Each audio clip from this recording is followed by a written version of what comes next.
Bom, galerinha, então vamos começar a falar agora aí um pouquinho de núcleo, né? Nós estamos trabalhando aí a nossa parte de citologia, né? Então a gente já falou da membrana plasmática, já falamos das organelas, e agora falta a gente falar sobre o núcleo, tá? O que que tem no núcleo de uma célula.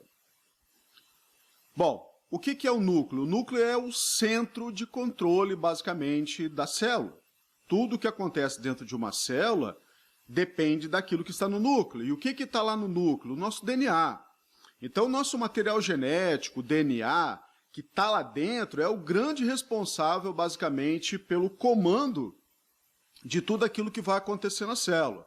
Tá? Então, ele está relacionado com toda a produção de proteínas, de enzimas, né, que são fundamentais para o funcionamento da célula, mas também relacionado com a hereditariedade. Não? Então, nós somos o que somos por causa do material genético. Tá, pessoal, mas o que é um cromossomo, o que é o DNA? Já vamos ver um pouquinho mais para frente. Mas o que nós precisamos entender é que dentro do núcleo da célula que está a informação que comanda basicamente a mesma, né? E, consequentemente, para a gente que tem mais de uma célula, vai acabar comandando basicamente tudo aquilo que acontece no nosso organismo. Bacana? Bom, então ele é o grande controlador, né, basicamente, do metabolismo da célula, né? Lembrando que metabolismo era o quê? Era o conjunto, né, de reações químicas que acontecem numa célula. Então, tudo aquilo que acontece dentro da célula é chamado de metabolismo, tá? Na maioria das células, tá, o núcleo é único, tá? A gente tem apenas um único núcleozinho. Mas tem células que não têm núcleo. Por exemplo, o nosso glóbulo vermelho, ele não tem. Tá? Os mamíferos, eles não apresentam núcleo nas hemácias, nos glóbulos vermelhos. Tá, e aí? E aí, esse é o motivo, por exemplo, que a hemácia dura pouquinho tempo. Né? Ela vai durar de 3 a 4 meses. Depois ela tem que ser feita novamente. A hemácia, né, o glóbulo vermelho, ele não tem capacidade de se autoduplicar. Tá? Então, ele tem que ser produzido. Tá? Então, basicamente, o metabolismo de um glóbulo vermelho não vamos falar assim que ele não existe, mas o papel do glóbulo vermelho é transportar os gases respiratórios. Transportar oxigênio, transportar gás carbônico, esse é o papel dele. Quando ele perder a validade dele, o nosso organismo produz mais glóbulos vermelhos. Tá? Mas existem células que apresentam mais de um núcleo, né? Por exemplo, nossa célula muscular esquelética, né, que movimenta, né, você que vai estar trabalhando depois com essa parte de movimento, você vai perceber que ela apresenta mais de uma célula, de um núcleo, desculpa, mais de um núcleo, então basicamente aí essas células podem apresentar. Bom, o formato do núcleo, ele vai depender basicamente da célula, né, ele pode ser um formato mais esférico, ele pode ser um formato mais alongado, ele vai depender basicamente da estrutura da célula, ele vai acompanhar a estrutura da célula. Isso é uma coisa até que você não precisa se preocupar muito não, tá? Então, pensa só, o formato do núcleo basicamente acompanha o formato da célula. Então, se é uma célula mais alongada, o núcleo está acompanhando, se é uma célula mais arredondada, o núcleo está acompanhando, se é uma célula um pouquinho mais elíptica, né, no caso, vai estar acompanhando basicamente também o formato da célula. Componentes do núcleo, tá? Nós temos 4 componentes em um núcleo, que a gente vai falar, de uma célula eucariótica, né, que é o que a gente está trabalhando, a nossa célula, a célula eucariótica. Então nós vamos ter 4 componentes. Só que esses 4 componentes, gente, nós temos que pensar no seguinte, existe o chamado ciclo celular, que a gente vai ver um pouquinho mais à frente.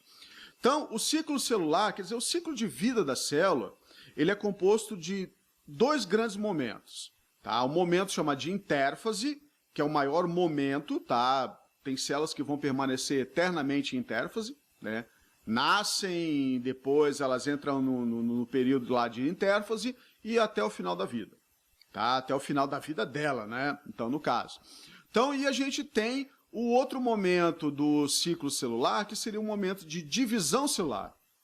Então, ou a célula está ali no momento de intérfase, que é o momento que ela está trabalhando, exercendo sua função, ou ela tem um momento chamado de divisão celular, que é exatamente para multiplicar as células, para se renovar, né? Então, aumentar o número de células no tecido, então é o normal.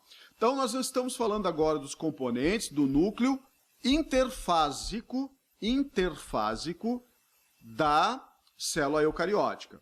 Então, o que nós vamos encontrar aqui? Nós vamos encontrar a carioteca, que é o envoltório nuclear. Nós vamos encontrar uma substância que preenche o núcleo, chamado de nucleoplasma, que é o equivalente ao hialoplasma. Vamos encontrar o nucleolo, que é uma região onde acontece a produção de RNA, tá? E a questão da cromatina, tá? Professor, e o cromossomo? Aí que tem um detalhezinho. A nossa cromatina, tá, humana, é formada por 46 fiozinhos. 46 filamentos. Cada filamento desse é chamado de cromonema. Tá? Então, os 46 cromonemas formarão no seu conjunto a cromatina. Tudo bem? A cromatina, ela fica toda desenrolada, basicamente dentro do núcleo interfásico. Por quê? Porque tem que facilitar toda a abertura do material genético, para fazer a cópia de RNA mensageiro, para fazer toda a questão da formação das proteínas. Então, ela tem que ficar desenrolada, é mais fácil para trabalhar. Tá? Só que na hora que nós temos que fazer uma divisão celular, essa cromatina toda desenrolada, vamos falar assim, toda misturada, que a gente vai encontrar no núcleo, vai dificultar a divisão celular. Então, qual foi a solução da mãe natureza? Pegar cada filamentozinho desse e enrolar, deixar ele bem compacto e pequenininho. Chamamos isso de cromossomo. Então, basicamente, o que nós vamos encontrar? Cromossomos, tá? Serão encontrados apenas no momento de divisão celular. Tá? Então, vamos revisar. O que é o núcleo interfásico? É o núcleo, os componentes do núcleo de uma célula que não está em divisão, está ali trabalhando, fazendo a função dela. Então, a gente encontra o envoltório nuclear, a gente encontra o nucleoplasma, ou também chamado de suco nuclear, o nucleolo e a questão da cromatina. Ok? Cromossomo a gente fala um pouquinho mais à frente. Então, olha lá. Então, a carioteca é um envoltório nuclear, né? Então, ela vai encontrar, basicamente, uma dupla camada, tá? Vai apresentar poros nelas aí. Exatamente para quê? Para que você possa ter trânsito de substâncias entre o núcleo e o citoplasma. A cariolinfa ou nucleoplasma, ou ainda suco nuclear, é o material gelatinoso que está ali dentro. Tá? O material genético tem que estar imerso em alguma coisa, ele não está flutuando, ele não está voando ali dentro, então ele está mergulhado, basicamente, na cariolinfa. O nucleolo, basicamente, é uma região de produção de RNA, tá? RNA ribossômico que a gente vai trabalhar. E a questão da cromatina, que é o conjunto, basicamente, do material genético desenrolado, descondensado que a gente vai ver. Então, estou repetindo o que eu falei na tela anterior. Bom, então o que seria o cromossomo? Agora eu quero que você olhe, basicamente, nesse desenho, o seguinte. Nós temos aqui o nosso DNA. Tá? O nosso DNA está aqui, ele é formado por uma dupla fita. Você está percebendo aqui, eu tenho uma fita, duas fitas, enrolados helicoidalmente, tudo certinho. Porém, na hora da divisão celular, eu preciso transformar ele num cromossomo. Então, esse material genético, eu vou começar a compactar, eu vou enrolar ele, vou enrolar, vai aparecer a questão das chamadas histonas, as proteínas que são importantes para isso, vou enrolando, consequentemente, eu chego no cromossomo. Tá? Então, o que é o cromossomo? É o nosso DNA, tá? Mais essas proteínas histonas, completamente condensados, extremamente enroladinhos, condensados. Para quê? Para facilitar a divisão celular. Todo o funcionamento da proteína, de DNA e assim por diante, você vai ver dentro da área da bioquímica. A bioquímica que vai falar para você como é que funciona isso. Aqui eu vou estar mostrando para você que existe dentro do núcleo tem o material genético, e ele vai estar desenrolado, né, um pouco mais desenrolado, que é o que a gente vai chamar de cromatina, né, ou vai estar extremamente condensado, que é o que nós chamaremos de cromossomos. Mas lembrando que cromossomo só existe para a divisão celular. Beleza? Então, olhando aqui de novo nessa figura aqui, ó, a gente vê o DNA, tá? Que ele vai estar enrolado com as histonas, né? Então a gente vai ter um pouquinho ele mais descondensado, né? Menos enrolado, a gente chama isso de cromatina. E se a gente enrolar, a gente vai chamar isso de cromossomo. Então, fazendo uma analogia, né, uma comparação para o papel do cromossomo, é para facilitar a divisão celular. Tá? Facilitar a divisão celular. Como assim facilitar a divisão celular? Imagina um prato de macarrão, espaguete, tá? Você imagina 46 fiozinhos, 46 filamentos de espaguetes ali, todos enrolados, todos misturados, tá? Se você passasse a faca ao meio ali, daquele prato de macarrão, será que você conseguiria dividir em duas porções iguais? Exatas? É claro que não, tá? E para a célula seria a mesma coisa. Então, qual foi a solução da mãe natureza? Pegar cada filamento daquele de espaguete, enrolar e transformar ele basicamente num macarrãozinho parafusinho, tá? Num parafusinho. Então, agora o que você vai ter na sua frente? Você vai ter 46 parafusinhos. É mais fácil você dividir, tá? Suponha que você tem que dividir 23 para cada lado dos parafusinhos ali, que a gente vai ver depois nas divisões celulares. É mais fácil, você pega 23, separou de boa. E é isso que acontece com a célula. A gente vai compactar o material genético para facilitar a divisão celular, tá? Facilitar a divisão celular. Só que nem sempre é fácil dividir esse material genético. Pode dar erros. E é por causa desses erros que a gente vai ter o quê? As anomalias, tá? As chamadas alterações cromossômicas. Pode quebrar cromossomo, a gente pode ter cromossomo a mais numa célula, a menos no outro. Então a gente começa a ter problemas aí que a gente vai estar dando só uma olhada de leve aí um pouco mais à frente. Então, você já deve ter ouvido também falar na questão dos genes, tá? O que é um gene? Né? O gene, na realidade, é uma sequência de DNA. Então, você vai ter lá toda a parte de bases nitrogenadas, dos nucleotídeos. O que é o gene? É uma sequência. E essa sequência de material genético, uma determinada sequência, vai determinar, basicamente, a formação, de uma proteína. E essa proteína, essa enzima, vai ter o seu papel funcional no nosso organismo, tá? Então, basicamente, o nosso material genético, ele vai apresentar um conjunto de genes, que nós vamos chamar de genoma. Então, o nosso conjunto de genes chamamos de genoma, tá? Então, pessoal, mas gene, cromossomo, é diferente, é a mesma coisa? Cara, o nosso material genético, o nosso cromossomo, que é formado ali basicamente pelo DNA, é uma sequência, né? Então você tem ali os genes, a sequência de genes formando basicamente o DNA, e esse DNA está formando o cromossomo. Então, o que é o cromossomo? É o conjunto, é o nosso DNA, que é formado basicamente pelo conjunto de genes. No final da década, no final do ano 2000, né, basicamente ali, no ano 2000, a gente teve o final do chamado Projeto Genoma, tá, em 2000. E aí eles descobriram que a gente tinha ali entre um pouco mais do que 30 mil genes naquela época. Hoje a gente descobriu que a gente conseguiu mexer um pouquinho mais. Mas os genes, antes achavam que a gente tinha mais de 100 mil genes. Então perceberam depois, com a questão do mapeamento do nosso material genético, que a gente tinha aí aproximadamente entre 30, vamos botar um número básico aí, entre 30 e 50 mil genes. Então a gente não tinha 100 mil, a gente tinha entre 30 mil e 50 mil. Então basicamente o que a gente descobriu depois é que esses genes, eles se combinavam entre si.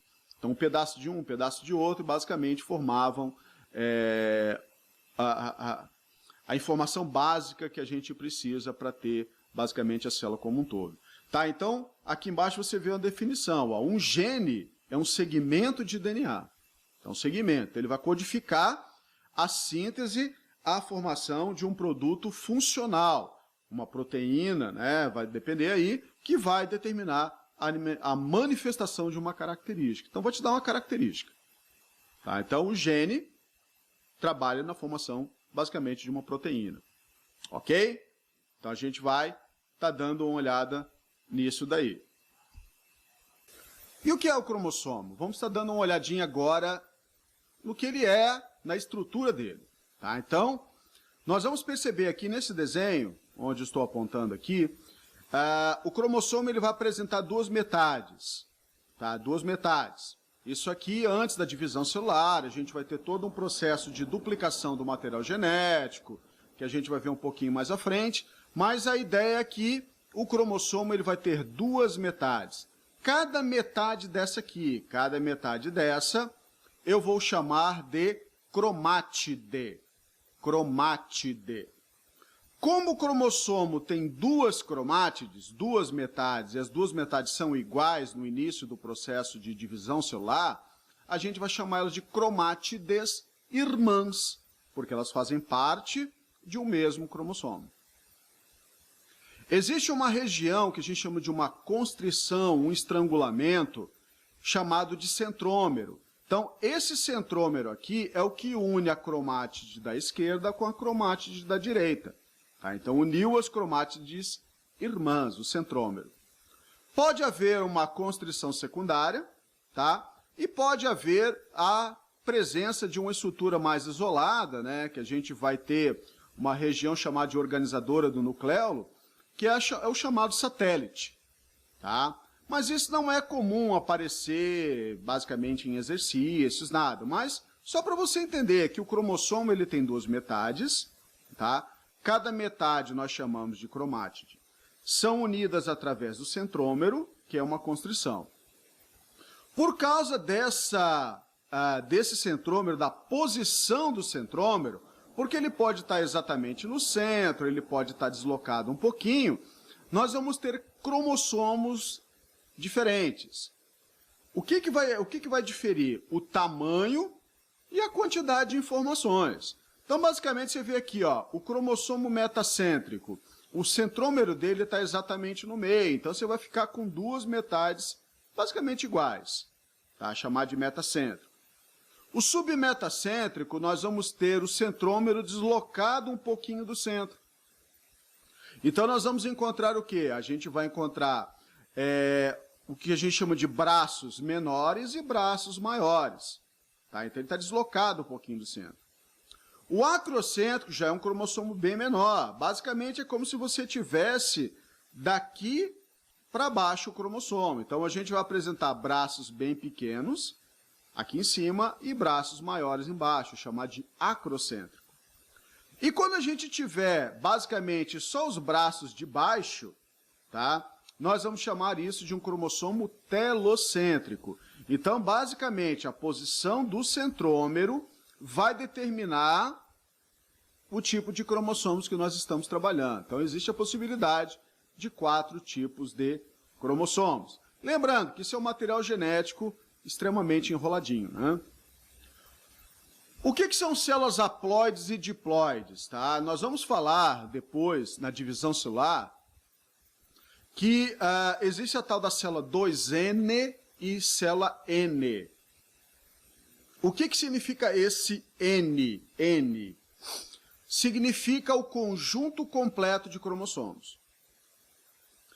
O meu espermatozoide, ele vai apresentar um cromossomo de cada tipo.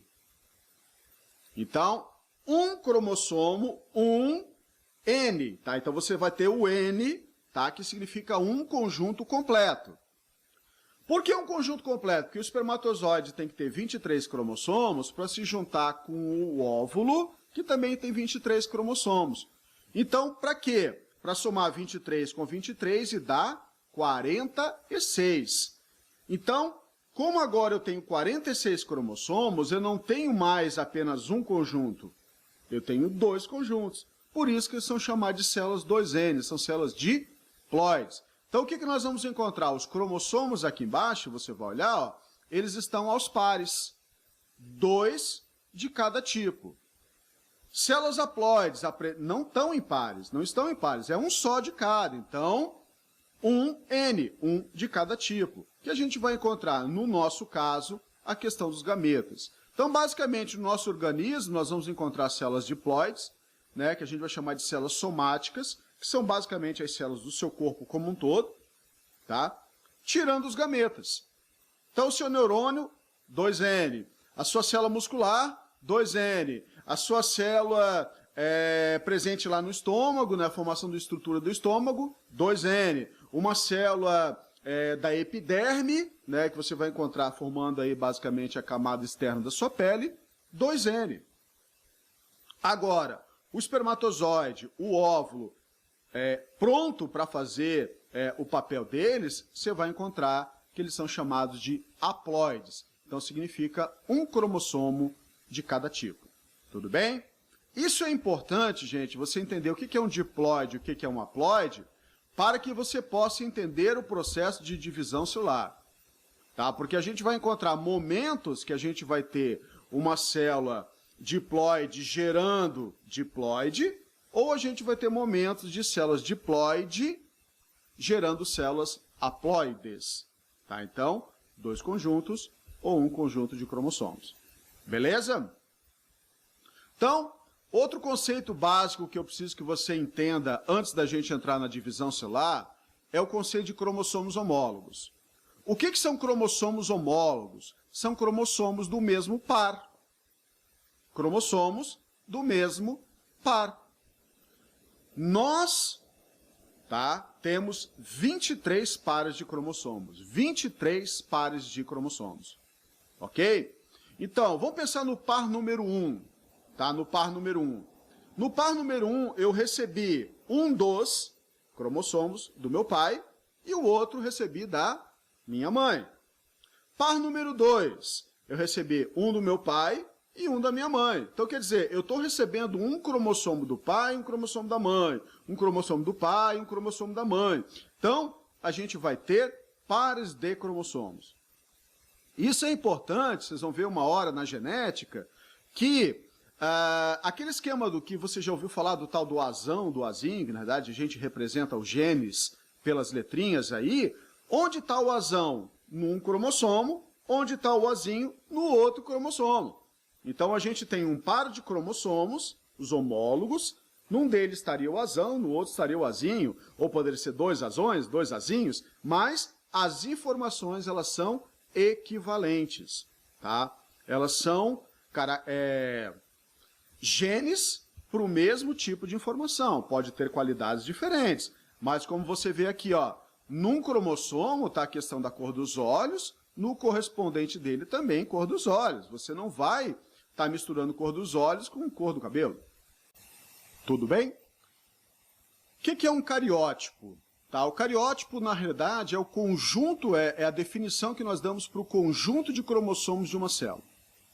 Então, no nosso caso, nós temos lá 46 cromossomos. O nosso cariótipo, né, tem 46 cromossomos. Então, a gente fala que o nosso número 2N, que é o conjunto completo de cromossomos, é igual a 46.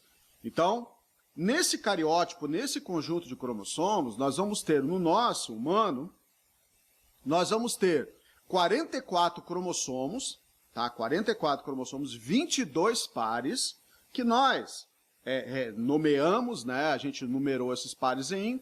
Os 22 primeiros pares são chamados de cromossomos autossômicos, ou autossomos. Basicamente, os homens e as mulheres têm os mesmos autossomos. As informações, basicamente, são as mesmas. O que diferencia um homem de uma mulher? Os dois últimos cromossomos, tá? Que nós chamamos de cromossomos sexuais. Então, é o tal do cromossomo X e o cromossomo Y. Tá? Então, A diferença, basicamente, entre um homem e uma mulher, vamos falar assim, está nas informações que vão fazer a determinação sexual, que são os cromossomos sexuais. Porque homem e mulher tem olho, homem e mulher tem boca. Então, quer dizer, as estruturas em comuns são basicamente ali os primeiros cromossomos que vão trabalhar, os 44. E, basicamente, por que é homem e por que é mulher? Basicamente, nos cromossomos chamados sexuais. O que é o cariótipo? Qual é o cariótipo do homem? Então, o homem, você vai olhar aqui embaixo nessa tela, a nossa identidade cromossômica significa 44 autossomos mais o par que determina o sexo, que é o XY. Ou, numa outra maneira de escrever isso daí, a gente coloca lá um 46, XY. Então, a gente usa essa notação aqui, ó, para falar do cariótipo masculino. Já no cariótipo feminino, você vai perceber que é 44 também autossomos, mais o par sexual. Ou a gente fala 46,XX. Então, basicamente, nós encontramos aqui os cariótipos diferenciados. Nessa tela agora aqui, ó, você vai perceber o quê? O cariótipo masculino normal e o feminino normal. Percebe? Basicamente, os cromossomos são iguais, tá vendo? Aqui, ó, esses 3 primeiros, olha lá, tudo igual, tudo igual, tudo igual. Então, você vai olhando 22 pares de cromossomos, basicamente com as mesmas informações. Porém, por que que eu sou homem? Por causa desse cromossomozinho aqui, ó, o Y. Percebe que a mulher tem 2 cromossomos, X. O homem tem um X só. E o outro é o Y. Da onde eu, homem, quem me mandou o cromossomo masculino? Foi meu pai. Então, esse Y aqui, ó, foi meu pai que me enviou. O X quem mandou foi minha mãe. Já numa mulher, um X veio da mãe dela e outro X veio do pai. Então, a gente tem um grande diferencial entre homens e mulheres, esse cromossomozinho aqui, ó, porque é ele que determina basicamente a formação de testosterona, tá? Lá na fase embrionária, que faz a diferenciação sexual. Tá? Então, a diferenciação sexual lá, que se dá basicamente da 8ª para a 9ª semana, a formação das estruturas genitais, se dá por causa da ação do cromossomo Y, tá? Determinando a formação de testosterona. Isso aqui é o normal. O normal, tá? Então, por exemplo, aqui só um exercício rápido. Esse cariótipo é de um homem ou de uma mulher? Por esses aqui você não vai saber. Do 1 ao 22 você não sabe. Só que quando chega lá no final, você percebe que tem um cromossomo maior e um cromossomo menor. Portanto, o cromossomo X, que é o maior, o Y é o menor. Então, esse aqui é o cariótipo, né? Na verdade, isso aqui é um cariograma, né? Que é basicamente a visualização, cariograma, a visualização do cariótipo. Então, esse cariograma mostra para nós que ele é de um homem, porque é XY. Beleza? E se der problema no cariótipo? Ter cromossomo a mais, ter cromossomo a menos. Isso geralmente se acaba aprofundando um pouco dentro da genética. Mas aqui na citologia, só para você entender um pouquinho, se vai cromossomo a mais, se vai cromossomo a menos, pode dar problema. Então, essas alterações cromossômicas, elas podem acontecer no cromossomo como um todo, o cromossomo quebrar, partir, perder pedaços, ou pode haver a duplicação, né? Pode duplicar ou pode, às vezes, perder cromossomo. Então, pode aparecer um cromossomo a mais, pode aparecer um cromossomo a menos. Então, dependendo do que aconteceu com esses cromossomos, nós vamos ter uma característica no indivíduo. Por que geralmente a gente acaba sempre falando das mesmas síndromes? Ah, é sempre síndrome de Down, é sempre síndrome de Klinefelter, é sempre a síndrome de Turner. Não existe outra síndrome? Existem várias outras síndromes. Só que geralmente essas outras síndromes, geralmente não nasce, tá? Pode não nascer, ou geralmente aí no primeiro ano de vida do indivíduo ele acaba vindo a óbito.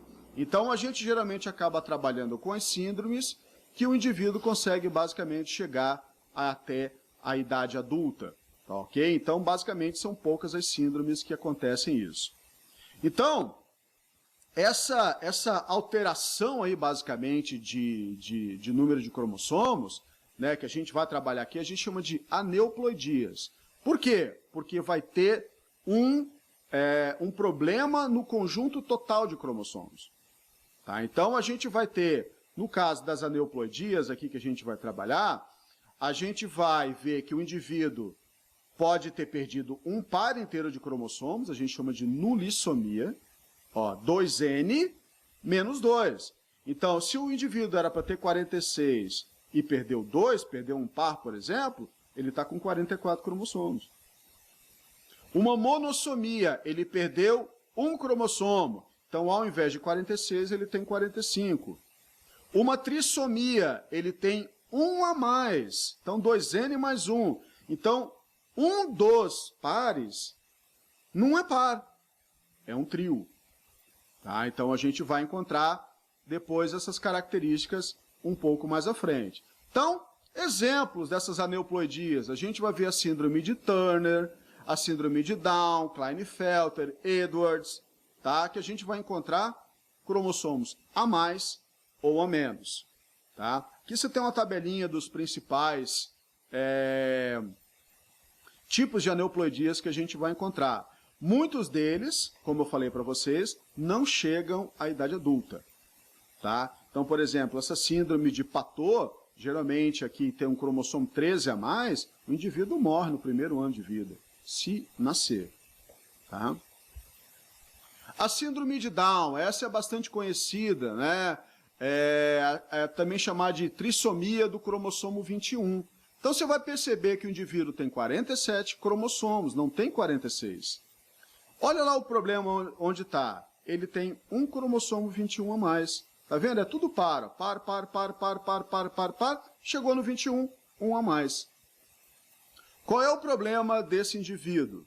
Agora eu quero que você perceba, onde está o problema dele? Não é no cromossomo sexual. Tá? Não é no cromossomo sexual, é no autossômico. Por isso você vai encontrar homens e mulheres afetadas. Pode ter menino com síndrome de Down, pode ter menina com síndrome de Down. Ok? Porque o problema não é a parte sexual, o problema é a parte autossômica. Tá? A consequência disso, nós vamos ter indivíduos com características bem marcantes. Né? Ele vai ter a chamada... o olhinho mais puxadinho, a língua pode ser fissurada, ele vai ter uma prega transversal na mão, tá? Ele pode ter atraso no desenvolvimento mental, mas geralmente eles apresentam muito problema cardíaco. Por isso que geralmente você não vê adultos, né, 40 anos, 50 anos, são raros os casos que ultrapassam os 30 anos de idade, tá? Com a questão da síndrome de Down. Por quê? Por causa do problema cardíaco que acaba matando eles. Tá? Então a gente vai encontrar, basicamente, características bem comuns entre os indivíduos com síndrome de Down. A síndrome de Turner, percebe que agora é um indivíduo 45x0. Tá? Tá faltando, ó, tá tudo certinho, ó, 1, 2, 3, até o 22. Quando chega no par sexual, tá faltando um cromossomo sexual. Qual é a consequência disso? Vai influenciar diretamente a parte sexual do indivíduo. Então, o indivíduo de sexo feminino, tá? Tem pouco desenvolvimento das mamas, ovários rudimentares, então isso vai dar, basicamente, esterilidade para ela, tórax largo, baixa estatura, o pescoço é mais largo, tá? Pode não ter atraso mental, mas até pode ter. Então, vai depender, basicamente, disso aí. Então, um indivíduo com síndrome de Turner, você vai perceber aqui o que a gente chama também de pescoço alado. Então, geralmente, esse indivíduo apresenta aí 1 metro até 1,40 m, tá? Mas, o que caracteriza bem a síndrome de Turner é a parte das características sexuais desses indivíduos. A síndrome de Klinefelter agora é uma síndrome de homens. Por quê? Porque tem um Y, tá vendo aqui, ó? Tem um cromossomo Y. Então, o indivíduo também tem 22 pares, tudo certinho, mas na hora do par sexual não tem um par, tem um trio. Tá? Tem um trio. Então, o que esse homem tem a mais? Ele tem um cromossomo X a mais. E isso vai dar problema na parte sexual, tá? Então, esse indivíduo vai ter problema na parte genital, vai ter problema com esterilidade, ele pode ter um crescimento anormal, pode ter o que a gente chama de ginecomastia, que é o desenvolvimento de tecido mamário, tá? Então, a gente vai ter um indivíduo com uma série de problemas que vão influenciar principalmente a questão da parte sexual, ok? Tem um cromossomozinho a mais, e isso vai dar problema. Beleza? Essas são as síndromes que eu preciso que você saiba, tá? Tem a síndrome lá do supermacho, que é um indivíduo XYY, tem a superfêmea, que é XXX, tudo isso são síndromes que até chegam na idade adulta aí. Mas beleza? Então a gente vai encerrar essa primeira parte da nossa aula de núcleo, né, núcleo e cromossomos, aqui nesse momento. Beleza? Depois a gente continua com a divisão celular.